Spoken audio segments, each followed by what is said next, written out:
Hello दोस्तों, नमस्ते, राम राम। मैं हूं अमित चौधरी। स्वागत है आपका आपके अपने YouTube channel Amit sir GK में। तो आज हम हिस्ट्री की शुरुआत कर रहे हैं, 9th क्लास की शुरुआत कर रहे हैं। फ्रांसीसी क्रांति के बारे में जानेंगे, फ्रेंच रेवोल्यूशन के बारे में जानेंगे, जो कि मोस्ट इंपॉर्टेंट है हर पेपर को लेकर के। तो स्लाइड पर आपके सामने खुली हुई है और फर्स्ट स्लाइड आपको मैं बता दूं कि फ्रांसीसी क्रांति में आज हम कौन कौन से टॉपिक, कौन कौन से कंटेंट को पढ़ने जा रहे हैं, कौन कौन से टॉपिक आज मेरे होंगे इस चैप्टर में, जो कि मोस्ट इंपोर्टेंट है। फ्रांस की आर्थिक स्थिति के बारे में जानेंगे, क्रांति की शुरुआत, संवैधानिक राजतंत्र के बारे में, पुरुष और नागरिक अधिकार घोषणा पत्र कब हुआ, राजतंत्र का उन्मूलन, गणतंत्र की स्थापना, ठीक है, आतंक राज कब से कब तक चला, महिलाओं की क्रांति क्यों हुई, ये सारी चीज आज फ्रांस की क्रांति के बारे में जानेंगे। इसके अंतर्गत सारे टॉपिक को पढ़ेंगे, ठीक है। एक स्टोरी के रूप में परोता चलूंगा और आपके दिमाग में फीड होते चले जाएंगे और क्वेश्चनों को मैं बताता चलूंगा फ्रांसीसी क्रांति के बारे में, ठीक है। तो शुरू करते हैं आज भाइयों, ठीक है। बहुत ही अच्छा चैप्टर है, ठीक है। 18वीं शताब्दी में फ्रांस का समाज 3 समूह में बटा हुआ था। 18वीं शताब्दी में जब फ्रांस में जो क्रांति हुई तो उस समाज की बात, उस वक्त की बात होगी, ठीक है। 18वीं सदी के समय मतलब 1700 के कुछ लगभग में है, ठीक है, ये क्रांति, ठीक है। मैंने जैसे बताया हुआ है आपको कि 18वीं शताब्दी का मतलब 19वीं शताब्दी का मतलब एक पॉइंट पीछे चलो, या तो 1700 होगा वो। 18वीं शताब्दी बोल रहे हैं 1700, 19वीं शताब्दी बोल रहे हैं तो 1800, ठीक है। तो नेक्स्ट चलते हैं। जिन्हें स्टेट कहते थे हैं, उनके नाम थे प्रथम स्टेट, द्वितीय स्टेट और तृतीय स्टेट। अब ये स्टेट इंपोर्टेंट है, क्यों इंपोर्टेंट है? क्योंकि यहाँ से ही क्वेश्चन उठे, ठीक है। समाज वर्ग को 3 स्टेटों में बांटा हुआ था। किसने? सब फ्रांस के उन राजाओं ने जो राज कर रहे थे उस वक्त, जो प्रशासन चला रहे थे, ठीक है। समाज वर्ग जैसे कि प्रथम स्टेट में पादरी और चर्च के अन्य सदस्य प्रथम स्टेट के सदस्य होते थे उस समय, ठीक है। द्वितीय स्टेट कुलीन वर्ग के लोग द्वितीय स्टेट के सदस्य होते थे। इस वर्ग की सदस्यता जन्म के आधार पर मिलती थी, यानी कुलीन वर्ग में जन्मा व्यक्ति इस स्टेट का सदस्य होता था। लेकिन कुछ लोग इस वर्ग की सदस्यता खरीद भी सकते थे। कोई व्यक्ति एक भारी टैक्स चुकाता करके या फिर राज परिवार की अच्छी सेवा करके तृतीय स्टेट का सदस्य बन सकता था, ठीक है। तृतीय स्टेट क्या कि तृतीय स्टेट में 3 तरह के लोग होते थे। पहले समूह में बड़े व्यवसाय, ये इंपोर्टेंट है, कौन से स्टेट में बसे हुए, ठीक है, ये ऐड कर रखे थे उन्होंने। व्यापारी, कोर्ट के अधिकारी, वकील आदि आते थे। बड़े किसान और शिल्पकार दूसरे समूह में आते थे, ठीक है। छोटे किसान, भूमि मजदूर, नौकरी चाकर तीसरे समूह में आते थे। और तृतीय स्टेट के सदस्य को टैक्स देना पड़ता था। टैक्स नहीं देना पड़ता था, वो सिर्फ प्रथम स्टेट का पादरी था, जो कि चर्च के अंतर्गत जो, ठीक है, सदस्य थे, ठीक है। आशा करता हूँ समझ में आऊंगा। अब टाइड और टाइल, ये 2 प्रकार के कर हैं, टैक्स हैं। और कौन कौन से, इनको मैं बताता हूँ आपको। टाइड एक धार्मिक टैक्स जो उस समय फ्रांसीसी क्रांति के अंतर्गत चला गया था, ठीक है, जो समाज वर्ग पर चला गया था, जो चर्च द्वारा वसूला जाता था। टाइल के में प्रत्यक्ष और परोक्ष कर शामिल था। मतलब टाइल तो हो गया धार्मिक टैक्स, ठीक है, चर्चों द्वारा वसूलना, ठीक है, धर्म को रिलेटेड से। टाइल का मतलब है कि राजनीतिक जो राजस्व के द्वारा वसूलना, ठीक है। एक तो धार्मिक रूप से वसूलते थे, ठीक है, टैक्स को, एक राजस्व जो प्रशासन उसके द्वारा, उसको कहते थे टाइल। और टाइल धार्मिक, ठीक है। टाइल में प्रत्यक्ष और परोक्ष कर शामिल थे। और पादरी और कुलीन वर्ग में टैक्स शामिल नहीं लिए जाते थे, उनके पास सामंती अधिकार भी होते थे। और तृतीय स्टेट में टैक्स वसूलने के बाद ये सामंती टैक्स अदा करते थे। ये मैंने आपको समझाए हुए, इनको समझ लेना, प्रथम स्टेट, सेकंड स्टेट या थर्ड स्टेट को। लिब्रे जो कि मोस्ट इंपोर्टेंट है, वहां की मुद्रा है, ठीक है। यह उस समय की फ्रांसीसी मुद्रा थी और इसे 1794 में समाप्त कर दिया गया था, ठीक है। फ्रांस की आर्थिक स्थिति के बारे में जान लेते उस समय। 1774 में बुर्बो वंश का लुई, ये पूछा गया क्वेश्चन इसलिए मैंने डाले हुए, लुई 16 फ्रांस का राजा बना। तब तक लंबे समय तक चलने वाले युद्ध और वर्षा के आलीशान महल के रखरखाव के खर्चे के कारण खजाना खाली हो चुका था। इस बीच फ्रांस ने ब्रिटेन के खिलाफ होने वाली आजादी को लड़ाई में अमेरिका का साथ दिया था उस समय, ठीक है। काफी हद तक ये कर्जमान होगा, तो इसलिए अमेरिकी लड़ाई में शामिल होने के कारण फ्रांस 10 अरब लिब्रे से भी अधिक का कर्ज चढ़ चुका था। और फ्रांस पर पहले से ही 2 अरब लिब्रे का कर्ज चढ़ा हुआ था। इन सब खर्चों की भरपाई करने के लिए राजा को टैक्स बढ़ाने के मजबूर होना पड़ा और इस बात में से तीसरे स्टेट के लोग काफी नाराजगी थी क्योंकि उन पर ही टैक्स पर भरमार था। ठीक है, उन पर से ही लूटा जाता था हर प्रकार से। जीने का संघर्ष कैसा था उस समय कि फ्रांस की जनसंख्या 1715 में 23 मिलियन थी। ठीक है, 2.3, राइट, 2.3 मिलियन थी और 1789 में 2.8 मिलियन कर लेना इसको। ठीक है, 23 मिलियन, 2.3 और 2.8 मिलियन। जनसंख्या बढ़ाने के कारण भोजन की मांग बढ़ती वो तो, लेकिन मौसम और महामारी की चपेट में आने का अनाज उत्पादन कम हो रहा था। इसलिए फ्रांस में जो पाव रोटी होती थी उस समय की, जो खाना था मेन मुद्दे, जो आम लोग, जो समाज वर्ग, जो बेचारे गरीब किसान मजदूर जो भी खाते थे, पाव रोटी से अपना पालन लालन पोषण कर रहे थे, खा करके दोनों टाइम का गुजारा कर रहे थे। इन्होंने क्या किया कि इसलिए फ्रांस में पाव रोटी की कीमत बढ़ गई, उसमें उस पर ही टैक्स वसूल कर दिया और पाव रोटी ही वहां के लोगों का मुख्य भोजन था और मजदूरों का वेतन तो बढ़ा लेकिन कीमतें उससे भी अधिक तेजी से बढ़ रही थी। ठीक है, इससे लोगों के सामने भुखमरी की स्थिति आ गई क्योंकि खाने कमाने का रोजगार नहीं, क्योंकि अब उनके पास पाव रोटी खरीदने तक के पैसे नहीं थे। उभरता मध्यम वर्ग क्या था, जो मध्यम वर्ग था वो उभरने लगा। कुछ समय बाद 18वीं सदी में तीसरे स्टेट के कई अन्य लोगों ने विदेशी व्यापार और सामान के उत्पादन के जरिए धन कमाए थे। इन्हें मध्यम वर्ग कहा जाता था। यह समाज में एक नया वर्ग था जिसे कोर्ट के अधिकारी, वकील, प्रशासनिक अधिकार आदि शामिल थे इसमें। कौन से? इस मध्यम वर्ग में।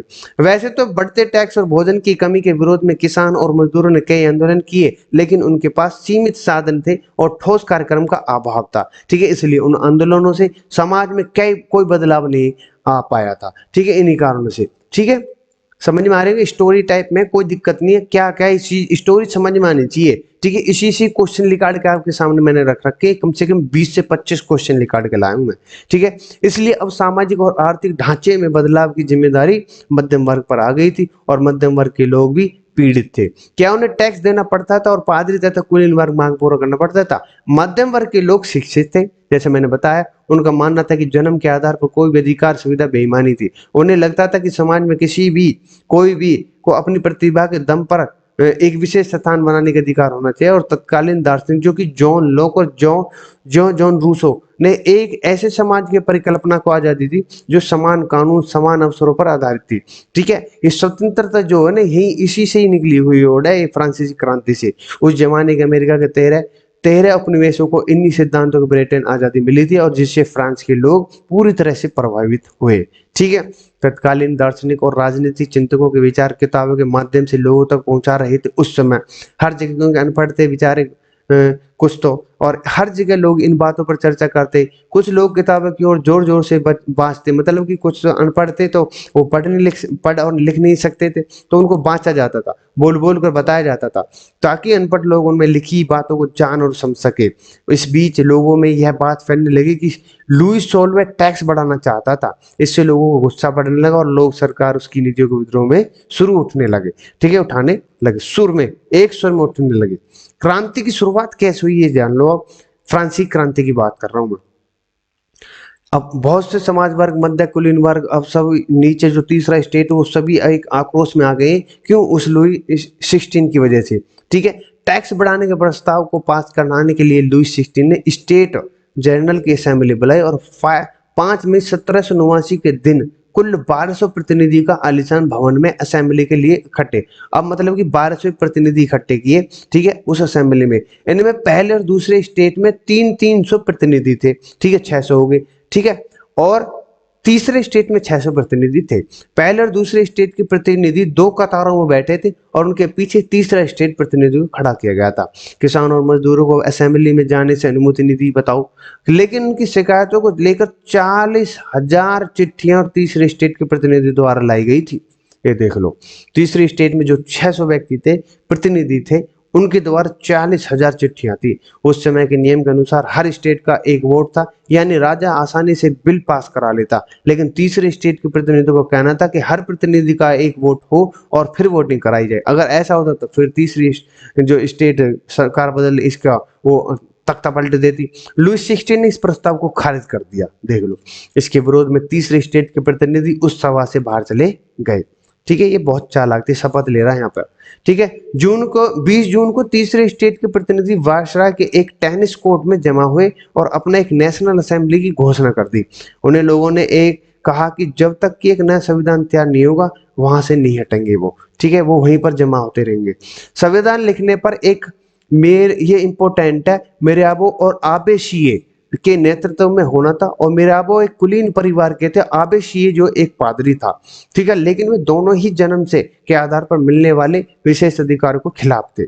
ठीक है, उस साल घोर सर्दी के कारण फसल तबाह हो गई, जिससे पावरोटी की कीमत बढ़ गई और मुनाफखोरों ने पावरोटी की जमाखोरी भी शुरू कर दी। बताओ, जमाखोरी शुरू होने लगी। एक दिन काफी देर तक कतार में खड़े रहने के महिलाओं के बाद महिलाओं ने एक बेकरी पर धावा बोल दिया, बेकरी पर। ठीक है, विरोध के कुचलने के लिए पेरिस में सेना बढ़ा ली गई। उसके विरोध में भीड़ ने 14 जुलाई को बास्तिल पर धावा बोला और उसे नेस्तानबूद कर दिया गया, खत्म कर दिया गया। ठीक है, उसी समय की एक अफवाह फैल गई कि सेना का आदेश दिया गया है कि फैसले को बर्बाद कर, मतलब फसल को बर्बाद कर दी, जो बोई हुई है ना उस समय, जो कि महामारी की मारी हुई थी, उसको फसल को बर्बाद कर दिया जाए। आतंकी होकर किसानियों ने गांव में किलो पर हमला कर दिया और अनाज को लूट लिया और लगान सभी संबंधी फाइलों को जला दिया। आक्रोश था भाई।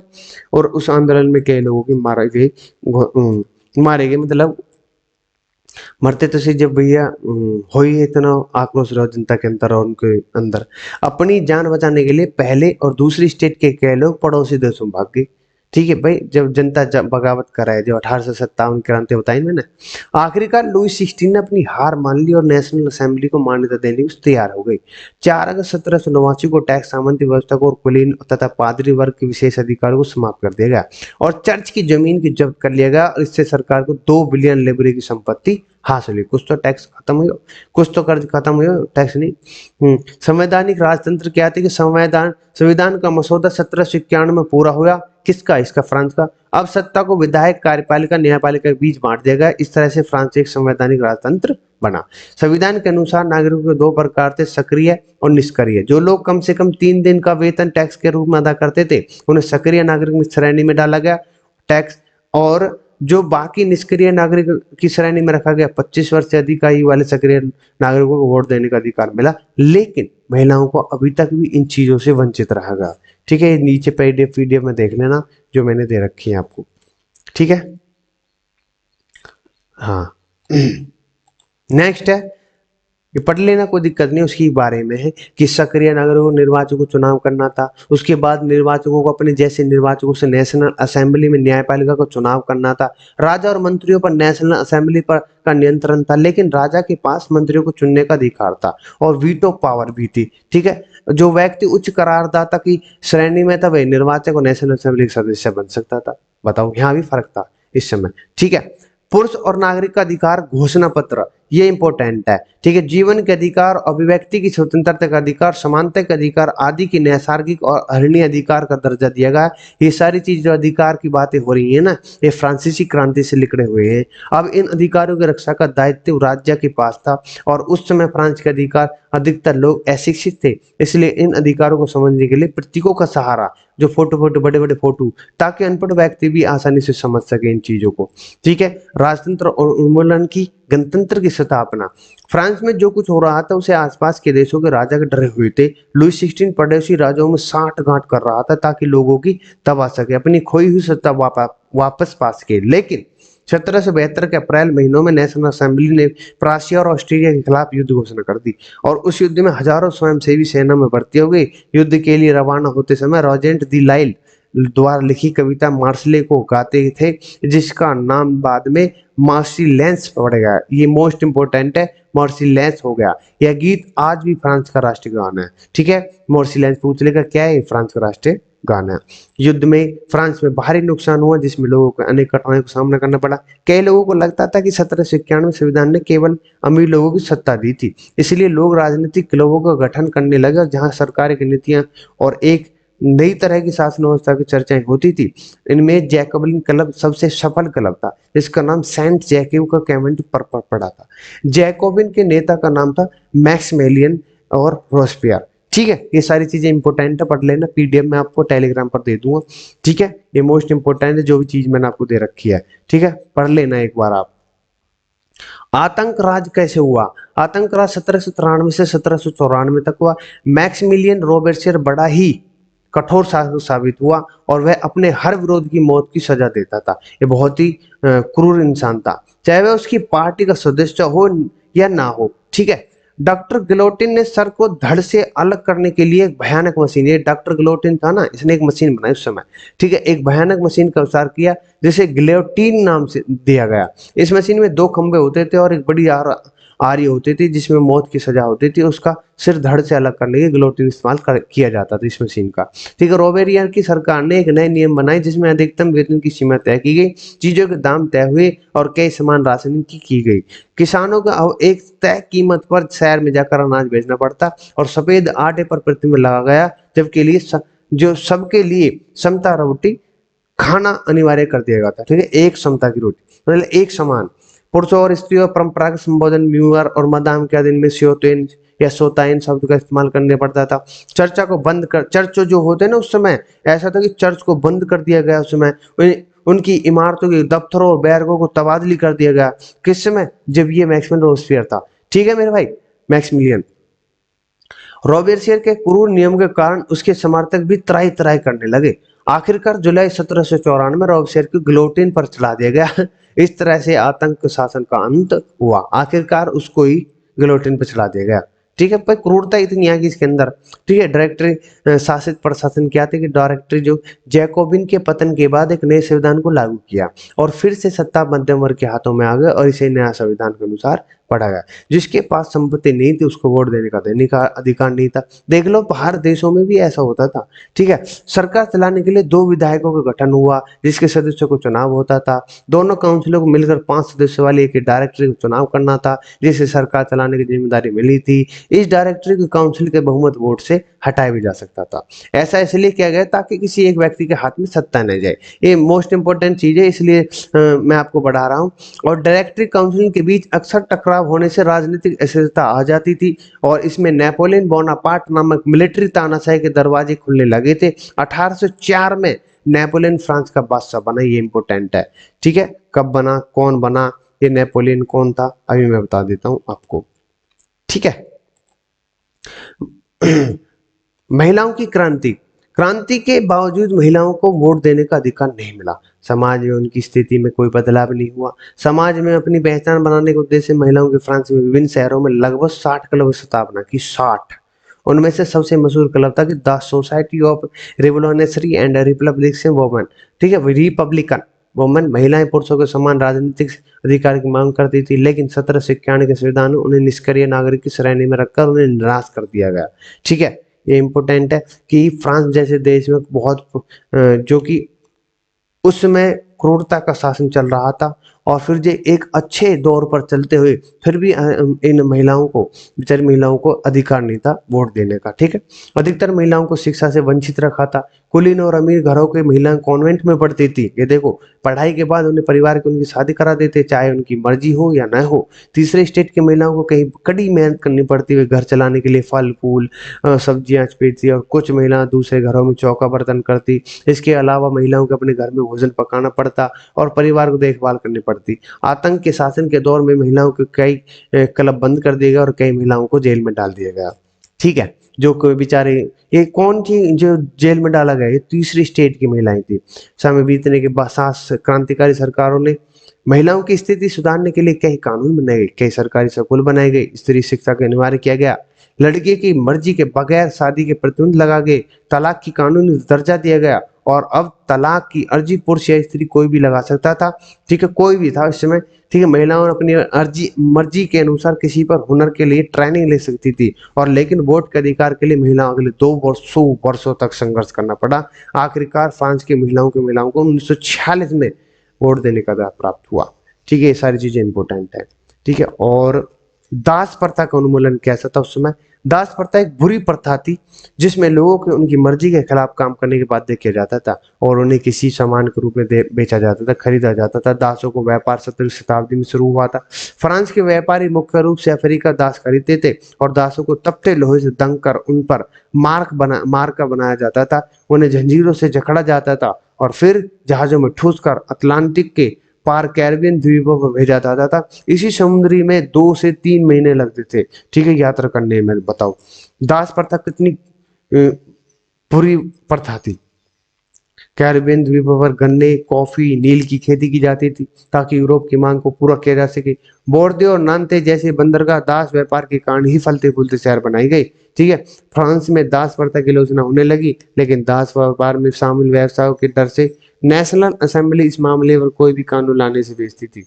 जब जैकोबिन के हाथों में सत्ता आई तो उन्हें फ्रांसीसी उपनिवेश दास प्रथा प्रतिबंध लगा दिया, ठीक है। चलो, लेकिन नेपोलियन ने दोबारा इस प्रथा को शुरू कर दिया था। नेपोलियन तो बड़ा क्रूर हो। अंत में 1848 में फ्रांस उपनिवेश दास प्रथा समाप्त कर दी गई। निष्कर्ष क्या होता है कि आधुनिक इतिहास में फ्रांसीसी क्रांति एक अनूठी घटना के रूप में देखा जाता है। फ्रांसीसी क्रांति का दूरगामी प्रभाव न केवल फ्रांस के समाज पर बल्कि पूरी दुनिया पर पड़ा। आज लोकतंत्र के जिस रूप के हम जानते हैं उसके बड़े फ्रांस में भी पनपी थी जड़े, ठीक है। आज हम राष्ट्र के जिस रूप को जानते हैं उसकी शुरुआत फ्रांसीसी क्रांति में साथ हुई थी। उपनिवेशों में राष्ट्रवादी आंदोलन की फ्रांसीसी क्रांति पर गहरा प्रभाव पड़ा है। पूरे संसार में इस क्रांति का बहुत प्रभाव पड़ा है, ठीक है, और जानी मानी की क्रांति थी ये, ठीक है। अब पढ़ते हैं क्वेश्चन को, ठीक है। क्वेश्चन जो कि मोस्ट इंपोर्टेंट है, फ्रांस की क्रांति कब हुई? 1789। लिब्रे, लिब्रे क्या था? फ्रांस का झंडा, फ्रांस की मुद्रा थी। फ्रांसीसी क्रांति के समय फ्रांस का किसका शासन था? मुसोलिनी लुई 16 का, ठीक है। पूछ लेगा। स्टेट से क्या अभिप्राय था? अलग अलग राज्य के स्टेट कहा जाता है, धार्मिक केंद्रों को स्टेट कहा, सीधे राज्य को दिया जाने वाला कर। फ्रांस का सामाजिक वर्ग का विभाजन इज द राइट आंसर। द्वितीय स्टेट कौन से लोग थे? पादरी थे, कुलीन वर्ग थे, व्यापारी, किसान। अब मैंने आपको बताया फर्स्ट स्टेट पादरी थे, कुलीन वर्ग सेकंड, और बाकी बचे तीसरे स्टेट में थे, ठीक है। तो राइट आंसर हो जाता है इसका बी, ठीक है। तृतीय स्टेट में आपको पता है, ठीक है, अदालती कर्मचारी, बड़े व्यवसायी, किसान या कुलीन वर्ग। अब इनमें नहीं है, ये पूछा है, कुलीन वर्ग इज द राइट आंसर हो जाता है इसमें, जो कि सेकंड स्टेट था, ठीक है, ये ऊपर दे रखा है, ठीक। पादरी किस स्टेट के अंतर्गत शामिल थे? प्रथम। फ्रांसीसी समाज में कितने प्रतिशत जनसंख्या किसानों की थी? कम से कम 90% किसान थे, 90%। कितने? 90%। इनमें से किसे राज्य को दिया जाने वाला कर देने से छूट थी? पादरी को। प्रथम स्टेट में था ना। इनमें से कौन प्रत्यक्ष कर था? प्रत्यक्ष कर कौन था? टाइड था या टाइल था या फोर्थ स्टेट था? अब इसमें आप फंस जाओगे। प्रत्यक्ष कर कौन लगाएगा? राजस्व। तो टाइड तो था धार्मिक, लेकिन टाइल जो था वो आपको राइट आंसर हो जाता है। और चर्च द्वारा लिया धार्मिक कर था टाइड, ठीक है। समझ में आ रहा है? ये राजस्व सरकार द्वारा लिया जाता था, ठीक है।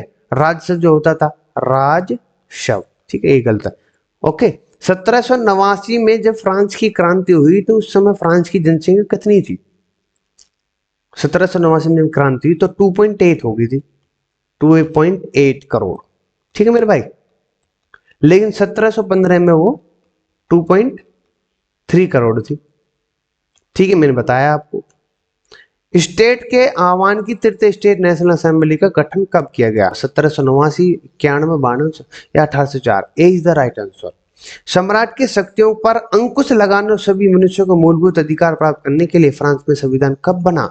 संविधान कब बना? 1791 में बना। ये इंपॉर्टेंट है, पूछ लेगा, इसलिए मैं पॉइंट वाइज करके मैंने बताई आपको। फ्रांस गणराज्य कब बना? 1789 में, 93 में, 91 में, 92 में या 1789 में? इसका फ्रांस जो गणराज्य बना 1792 इज द राइट आंसर हो जाता है इसका, ठीक है। नेक्स्ट क्वेश्चन पे चलते हैं, एक minute. 1792 is right answer. Next question, Napoleon France का सम्राट कब बना? अब नेपोलियन की बात मैंने बताया था 1804 में ये नेपोलियन बना। नेक्स्ट क्वेश्चन है वाटरलू, है तू नहीं, वाटरलू की लड़ाई कब बनी, कब हुई थी? इसके बारे में बताता हूं कि वाटरलू की लड़ाई 18 जून 1815 को लड़ी। ये क्या था कि 18 जून 1815 की फ्रांस के सम्राट नेपोलियन की सेना का सम्मान ब्रिटेन, रूस, प्रसा, ऑस्ट्रेलिया, हंगरी की संयुक्त सेना से हुई।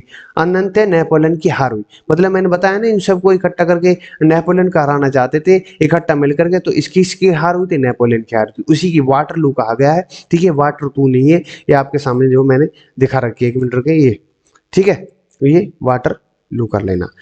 नेक्स्ट क्वेश्चन आपके सामने भाइयों, द सोशल कॉन्ट्रैक्ट नामक पुस्तक, ये रूसो ने लिखी है, इसमें ऑप्शन में नहीं है, तो Rousseau is the right answer हो जाता है, ठीक है। नेक्स्ट चलते हैं। तीसरा स्टेट क्या है, नाम से प्रचार पुस्तिका पैम्पलेट किसने लिखी? मिराजी ने आबिद सुई ने लिखी थी, मैंने बताया आपको। इनमें से सक्रिय नागरिक में संबंधित सही कथन है 18 वर्ष से ऊपर सभी आयु वर्ग के लोग, गलत है। तो 25 वर्ष से ऊपर के सभी पुरुष, 25 वर्ष से अधिक आयु वर्ग के पुरुष जिनमें देने का अधिकार, मतलब उन्हें मत देने का अधिकार था। ठीक है, सी इज द राइट आंसर हो जाता है। ये जो मैंने कन्वर्ट किए है गूगल से, मतलब कन्वर्ट जो इंग्लिश टू हिंदी करें तो उससे ये थोड़ा सा आ गया है। ठीक है, इसमें कोई दिक्कत नहीं हो रही है, तो सी इज द राइट आंसर हो जाता है। अब वैसे आपको समझ में आ रही होगी सब कुछ। ठीक है, तो इसी के साथ में फ्रांसीसी जो क्रांति थी बहुत ही मोस्ट इंपोर्टेंट है। हिस्ट्री के 9th क्लास का फर्स्ट चैप्टर आपका आज के समय में समाप्त हो चुका है। तो इसी के साथ मैं विदा लेना चाहता हूँ। नमस्ते, राम राम। आशा करता हूँ सारी चीजें प्रॉपर तरीके से समझ में आ रही होंगी। ठीक है, एक कहानी के रूप में मैंने बताई है, ना कि फैक्ट के रूप में मैंने आपको बताया है। ठीक है, तो विदा लेना चाहता हूँ। नमस्ते, राम राम, जय हिंद, जय भारत।